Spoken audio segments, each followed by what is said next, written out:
وسلام علی المرسلین والحمد للہ رب العالمین۔ انتہائی معزز سامعین، سورۃ النجم آیت نمبر 32، 33، 34 اور 35 تلاوت کی، پارہ نمبر 27 میں سے۔ اب یہاں سے یہ جو آیات ہے، افرأیت الذی تولی، کیا نہیں دیکھا تو نے اس شخص کو جو قرآن سے پھر گیا، وآتا قلیلا، اور تھوڑا سا مال دیا، واکدا، اور پھر رک گیا۔ اس سے مراد ولید ابن مغیرہ ہے۔ یہ جو شخص تھا یہ قرآن سے متاثر ہوا اور بہت زیادہ متاثر ہوا۔ جناب رسول اللہ صلی اللہ علیہ وسلم سے کہنے لگا کہ میں جا کر سوچتا ہوں اور سوچنے کے بعد آ کر ایمان لے آتا ہوں، اسلام قبول کرتا ہوں۔ تو اللہ کے پاک پیغمبر صلی اللہ علیہ وسلم نے فرمایا چلو ٹھیک ہے، سوچ لیں۔ یہ جب آ گیا، یہ بہت ڈرا ہوا تھا اللہ کے عذاب سے اور قیامت کے منظر سے، بہت ڈرا ہوا تھا۔ جب یہ آ گیا تو ابو جہل اینڈ کمپنی کو یہ بات پتہ چلی۔ ابو جہل اپنے ساتھیوں کو لے کر اس کے پاس چلا گیا اور کہنے لگا ہمارا دین حق ہے، تو کیا کرنے لگا ہے؟ اس نے کہا میں جہنم کے عذاب سے مجھے ڈر لگتا ہے اور میں قرآن سے متاثر ہوا ہوں۔ اس نے کہا کہ تو کیوں ڈر رہا ہے، کس چیز سے ڈر رہا ہے؟ اس نے کہا میں عذاب سے ڈرتا ہوں، اگر میں اسلام قبول نہ کروں، ایمان نہ لے کے آؤں تو یہ عذاب جو ملنے والا ہے اس کا کیا ہوگا؟ تو ابو جہل نے کہا وہ عذاب میں اپنے سر لے لوں گا، تم مجھے پیسے دے دے، اور تجھے ملنے والا عذاب میں اپنے سر لے لوں گا۔ جب یہ بات کی تو اس نے کہا یہ تو بڑی اچھی بات ہے، تو اس نے ایک قسط دے دی اس کو، ابو جہل کو ایک قسط دے دی اور کہا کہ آہستہ آہستہ تمہیں میں پیسے دیتا رہوں گا، صرف وہ ملنے والا عذاب جو ہوگا وہ تو نے اپنے سر لینا ہے۔ اس نے کہا بے غم ہو جائے۔ اس کا ذکر فرمایا۔ ایک تفسیر امام قرطبی رحمہ اللہ یہ کرتے ہیں کہ اس نے ایک قسط دی اور اس کے بعد یہ قسط بھی دینا بند کر دیا اور گمراہی کی طرف بھی ویسے ہی چلا گیا، یعنی ایمان اس کے نصیب میں نہیں آیا۔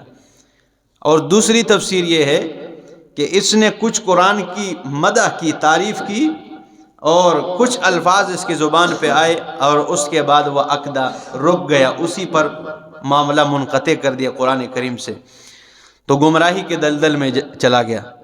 تو اس کا ذکر فرمایا افرأیت الذی تولی، حیا نہیں دیکھا تو نے اس شخص کو تولا جو پھر گیا قرآن سے، وآتا قلیلا، اور دیا تھوڑا سا مال، وَأَكْدَا، اور پھر رک گیا۔ پہلی تفسیر کے مطابق تھوڑا سا مال دیا، قسط دی، اور اس کے بعد پھر کچھ نہیں دیا اور گمراہ بھی ہو گیا۔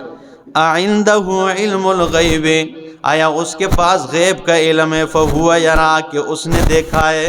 آیا اس کے پاس کوئی غیب کا علم آیا کہ وہ دیکھ رہا ہے کہ ہاں عذاب جب ملے گا تو ابو جہل کیا کر لے گا؟ اپنے سر لے لے گا۔ أَمْ لَمْ يُنَبَّأْ بِمَا فِي صُحُفِ مُوسَىٰ، یا اسے خبر نہیں ملی ہے بما فی صحف موسیٰ، اس کے جو موسیٰ علیہ السلام کے صحیفوں میں، اس میں اس عذاب کا ذکر نہیں ملا ہے اسے، ٹھیک ہے، اسے نہیں پتہ چلا ہے۔ وَإِبْرَاهِيمَ الَّذِي وَفَّىٰ، اور ابراہیم علیہ السلام، الذی، وہ ابراہیم، وفا، جس نے اللہ کے احکامات کو پورا کیا ہے۔ یہ کیوں کہا کہ جس نے اللہ کے ہر حکم کو پورا کیا؟ دوسرے پارے میں فرمایا کہ ہم نے ابراہیم علیہ السلام کو وَإِذِ ابْتَلَىٰ إِبْرَاهِيمَ رَبَّهُ، اور جب اس کے رب نے ابراہیم علیہ السلام کو آزمایا، بِكَلِمَاتٍ، کئی چیزوں میں آزمایا، فَأَتَمَّهُنَّ، ہر امتحان میں 100/100 نمبر لے کے پاس کر دیا ہے۔ تو ادھر یہ الفاظ فَأَتَمَّهُنَّ، یہاں پہ فرمایا وفا، کتنی خوش نصیبی ہے۔ اللہ فرماتے ابراہیم کے صحیفوں میں نہیں ملی ہے یہ بات، وہ ابراہیم وفا جس نے اللہ کے ہر حکم کو مان لیا ہے، ہر حکم کو کیا کیا ہے؟ پورا کیا ہے۔ کون سی بات ہے، یعنی کون سی بات نہیں ملی تجھے؟ اللہ تزر وازرۃ وزر اخرى، کہ قیامت والے دن کوئی کسی دوسرے کے گناہ کا بوجھ نہیں اٹھائے گا. یہ مین بات پہ لے گیا نا کہ تجھے یہ بات نہیں پتہ چلی، ٹھیک ہے نا، کہ قیامت کا دن ایسا ہوگا کہ تو نے پیسے دے کے ابو جہل سے کہا کہ چلو پھر میرے عذاب تو سر لے لئیے، ٹھیک ہے نا، تو میں گیا کافر، ٹھیک ہے نا. تو فرمایا اللہ تزر وازرۃ وزر اخرى، کوئی کسی دوسرے کے گناہ کا بوجھ نہیں اٹھائے گا. آج جو کہتے ہیں جی میرا ذمہ تو فلانے نے لے لیا ہے، وہ پہنچے سرکار نے وہ کر سن کچھ جو یہ کچھ کرنا تھا، گنہگار بندے کی نماز پڑھیے پھر، ٹھیک ہے نا. تو اللہ فرماتے ہیں کوئی کسی دوسرے کے گناہ کا بوجھ اپنے سر نہیں لے سکتا ہے. حضرت عبداللہ ابن عمر رضی اللہ تعالیٰ عنہ ام المومنین حضرت صدیقہ کائنات کے پاس آتے ہیں اور کہتے ہیں اماں جی میں اللہ کے رسول کی ایک روایت سنانے لگا ہوں. اماں جی نے کہا سنائیں. کہنے لگے اللہ کے پاک پیغمبر نے فرمایا ان المیت لیعذب ببکاء اہلہ علیہ، کہ مرنے والے کو اس کے پیچھے رونے والوں کی وجہ سے عذاب ملتا ہے.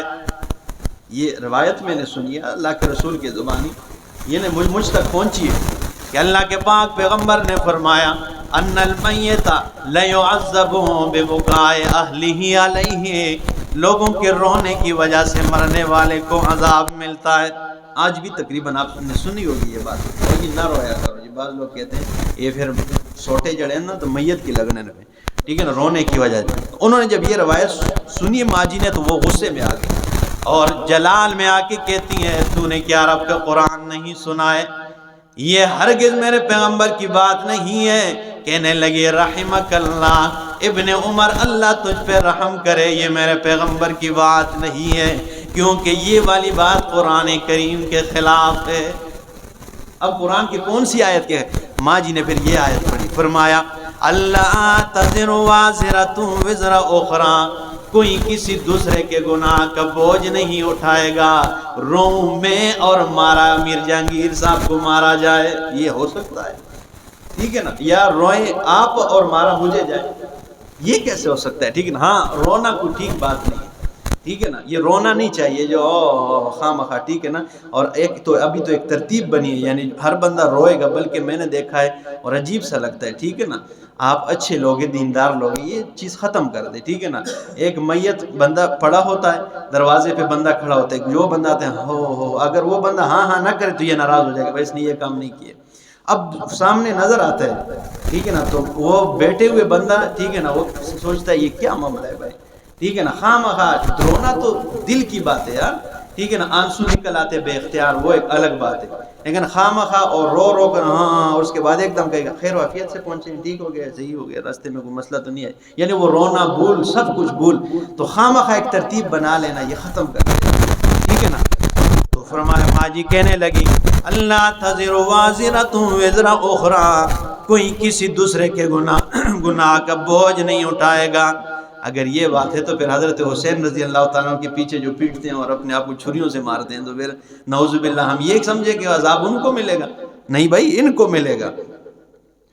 تو فرمایا اللہ تزر وازرۃ وزر اخرى، کوئی کسی دوسرے کے گناہ کا بوجھ نہیں اٹھائے گا. اور ماں جی نے فرمایا تجھے صحیح بات نہیں پہنچی. اب میں سناتا ہوں صحیح روایت کیا ہے. فرمانے لگی جو قرآن کے مطابق ہے، اللہ کے رسول نے فرمایا ان المیت لیعذب بخطیئتہ وذنبہ وَإِنَّهُمْ لَيَبْكُونَ عَلَيْهِ، کہ مرنے والے کو اس کے خطاؤں اور گناہوں کی وجہ سے عذاب ملتا ہے. لوگ اس کے پیچھے روتے ہیں، لیکن ان کے رونے کی وجہ سے اسے ملنے والے عذاب میں کمی نہیں لائی جائے گی. تو جب اس میں کمی نہیں آ سکتی تو پھر کیا ضرورت ہے بھائی چیخے مارنے کی. ہاں ایک بندے کے آنسو بہتے ہیں. رسول اللہ صلی اللہ علیہ وسلم کا بیٹا، ٹھیک ہے نا، حضرت ابراہیم جب وفات پا گئے تو اللہ کے رسول نے فرمایا ان العین تدمع والقلب یحزن وانا بفراقک یا ابراہیم لمحزونون. رو رہے تھے اللہ کے رسول نے فرمایا میرا بیٹا ابراہیم، میری آنکھیں روتی ہے، ٹھیک ہے نا، اور میرا دل غمگین ہے. میں محمد عربی آج تیری جدائی میں بڑا غمگین ہوں، ٹھیک ہے نا. تو وہ الگ بات ہے. فرمایا اللہ تزر وازرۃ وزر اخرى، کوئی کسی دوسرے کے گناہ کا بوجھ نہیں اٹھائے گا۔ وَأَلَّيْسَ لِلْإِنسَانِ إِلَّا مَا سَعَى، اور تیرے تک یہ بات نہیں پہنچی ہے کہ انسان کے لیے نہیں ہوگا إِلَّا مَا سَعَى، مگر اس نے جو کوشش کی ہے، اس نے جو خود کوشش کی ہے وہ وہی ہوگا۔ وَأَنَّ سَعْيَهُ سَوْفَ يُرَى، اور یہ بھی نہیں کہ بندہ کوئی کوشش کرے اور وہ ضائع چلے جائے۔ اللہ فرماتے وَأَنَّ سَعْيَهُ سَوْفَ يُرَى، جس نے جو بھی کوشش کی ہے ان قریب اس کی کوشش کو دیکھا جائے گا، اس کی کوشش جو ہے نا، ٹھیک ہے نا، وہ دیکھا جائے گا۔ ثُمَّ يُجْزَاهُ الْجَزَاءَ الْأَوْفَىٰ، اور پھر انہیں بدلہ دیا جائے گا جزاء الْأَوْفَىٰ، پورا بدلہ۔ وَأَنَّ إِلَىٰ رَبِّكَ الْمُنْتَهَىٰ، اور بے شک تیرے رب ہی کی طرف المنتہا جانا ہے۔ وَأَنَّهُ هُوَ أَضْحَكَ وَأَبْكَىٰ، وہی تیرا رب ہے، هُوَ أَضْحَكَ وَأَبْكَىٰ، وہی ہنساتا ہے، وَأَبْكَىٰ، وہی رلاتا ہے۔ وہی ہنساتا رلاتا نہیں، جہنم کے تذکرے آ جائے بندے کے رونگٹے کھڑے ہو جاتے ہیں، آنسو نکل آتے ہیں، اور جنت کے تذکرے آ جائے تو فرمایا هُوَ أَضْحَكَ وَأَبْكَىٰ وَأَنَّهُ هُوَ أَمَاتَ وَأَحْيَا، اور وہی رب ہے، هُوَ أَمَاتَ، وہی مارتا ہے، وَأَحْيَا، اور زندہ کرتا ہے، وہی مارتا ہے زندہ کرتا ہے۔ وَأَنَّهُ خَلَقَ الزَّوْجَيْنِ الذَّكَرَ وَالْأُنثَىٰ، اور وہی ذات ہے جس نے جوڑے بنائے الذکر والانثیٰ، نر اور مادے کے، اسی نے، ٹھیک ہے نا، مذکر مؤنث کے جوڑے بنائے۔ من نطفۃ، ایک ایسے نطفے سے، اذا تمنا، جب اس کو ٹپکایا جائے رحم میں، بچہ دانی میں۔ وَأَنَّ عَلَيْهِ النَّشْأَةَ الْأُخْرَىٰ، اور بے شک اسی پر ہے النشأۃ الأخرىٰ، دوبارہ پیدا کرنا۔ وَأَنَّهُ هُوَ أَغْنَىٰ وَأَقْنَىٰ، اور وہی رب ہے جو مالدار کرتا ہے، وَأَقْنَىٰ، جو فقیر بنا دیتا ہے، وہی مالدار کرتا ہے، وہی فقیر بنا۔ آج کہتے ہیں پیروزہ کے پتھر نے مجھے مالدار کر دیے، ٹھیک ہے نا، اب قرآن تو کیا کہتے ہیں، وَأَنَّهُ هُوَ أَغْنَىٰ وَأَقْنَىٰ، فلانے پتھر لے لو جی دولت آسی، ٹھیک ہے نا، کیا یہ سب جھوٹ کوڑ کباڑ ہے، ٹھیک ہے نا۔ تو فرمایا وَأَنَّهُ هُوَ أَغْنَىٰ وَأَقْنَىٰ، اور بے شک وہی مالدار کرتا ہے، وَأَقْنَىٰ، اور وہی فقیر بنا دیتا ہے۔ وَأَنَّهُ هُوَ رَبُّ الشِّعْرَىٰ، وہی رب ہے رب الشِّعْرَىٰ، جو شعرا ستارے کا رب ہے۔ یہ شعرا ستارے کا نام کیوں لیا کہ ایک قوم تھی جو اس کی عبادت کرتی، ٹھیک ہے نا، تو فرمایا اس کو اپنا الہ مانتے تھے۔ فرمایا وہی ہے جو شعرا ستارے کا رب ہے۔ وَأَنَّهُ أَهْلَكَ عَادًا الْأُولَىٰ، وہی ذات ہے اہلک جس نے ہلاک کیا عادن الاولیٰ، عاد اولیٰ کو۔ یہ عاد اولیٰ ارم والی قوم جو ہے، آگے اس کا ذکر آئے گا آخری سے پر، ارم ذات العماد، ٹھیک ہے نا، تو ارم قوم۔ وَثَمُودَ، اور سمود کو، فما ابقا، کوئی باقی نہیں رہا۔ وقوم نوح، اور قوم نوح کو، من قبل، اس سے پہلے، انہم کانوا ہم اظلم و اطغا، بے شک وہ تھے اس سے پہلے، اظلم، بہت بڑے ظالم تھے، و اطغا، بڑے سرکش تھے، بڑے ظالم تھے، بڑے سرکش تھے۔ والمؤتفکۃ، اور الٹی ہوئی بستیاں، اہوا، اللہ نے زمین پر پٹخ کے مار دیا ہے۔ اہوا کا معنی کیا ہے؟ پٹخ کر مار دینا، ٹھیک ہے نا۔ والمؤتفکۃ کا، مؤتفکۃ کا معنی ہے الٹی ہوئی بستیاں۔ یہ قوم لوط کی بستی اللہ نے نیچے سے ایسے اٹھا لی تھی، اوپر اٹھا کر نیچے زمین پہ دے ماری ہے، ٹھیک ہے نا، پٹخ کے، تو وہ بھی غرق و تباہ ہو گئے، اور وہاں پہ اب دریائے سمندر ہے، ٹھیک ہے نا، اب تک اس میں عذاب کے اثرات ہے، ٹھیک ہے نا۔ وہ پانی کسی زخم کو لگ جائے، ٹھیک ہے نا، تو وہ جو ہے نا ٹھیک ہی نہیں ہوتا ہے پھر۔ تو فرمایا والمؤتفکۃ اہوا، الٹی ہوئی بستیاں، اہوا، وہ پٹخ کے زمین پر مار دیے۔ فغشاہا ما غشا، پس ڈانپ لیا اس کو، ما غشا، جس نے ڈانپا ہے، زلزلے نے یا ٹھیک ہے نا کسی بھی چیز نے۔ فبأي آلاء ربک تتمارا، تو اپنے رب کی کون کون سی نعمتوں میں شک کرے گا، کون کون سی نعمتوں میں تو کیا کرے گا، شک کرے گا۔ ھذا نذیر، یہ میرا پیغمبر ڈرانے والا ہے، من النذر الاولیٰ، پہلے ڈرانے والوں میں، یعنی یہ گزشتہ جس طرح انبیاء گزرے ہیں، یہ بھی میرا آخری نبی پیغمبر ہے، یہ انہی لوگوں میں سے ہے، ٹھیک ہے نا۔ تو فرمایا من النذر الاولیٰ، آزفت الآزفۃ، قریب آ گئی ہے، قریب آنے والی چیز، کیا ہے وہ قیامت ہے، ٹھیک ہے نا. ازفت الازفتوں، قریب آ گئی ہیں، قریب آنے والی چیز. لیس لہا من دون اللہ کاشفا، اللہ کے علاوہ اسے ٹالنے والا کوئی نہیں ہے. لیس لہا من دون اللہ کاشفا، اللہ کے علاوہ اسے ٹالنے والا کوئی نہیں. آگے فرمایا افمن ھذا الحدیث تعجبون، آیا اس بات سے تم تعجب کرتے ہو، حیران ہوتے ہو کہ قیامت آئے گی؟ اس سے تم حیرانی میں پڑ جاتے ہو، حیران ہوتے ہو کہ قیامت بھی آئے گی. اللہ فرماتے ہیں افمن ھذا الحدیث تعجبون، آیا اس بات سے تم تعجب کرتے ہو. وتضحکون ولا تبکون، تم ہنستے ہو، ولا تبکون، روتے نہیں ہو. تم ہنستے کیوں ہو یار، روتے نہیں ہو تم، تمہیں نہیں یہ بات یاد آتی کہ قیامت بھی برپا ہو جائے گی.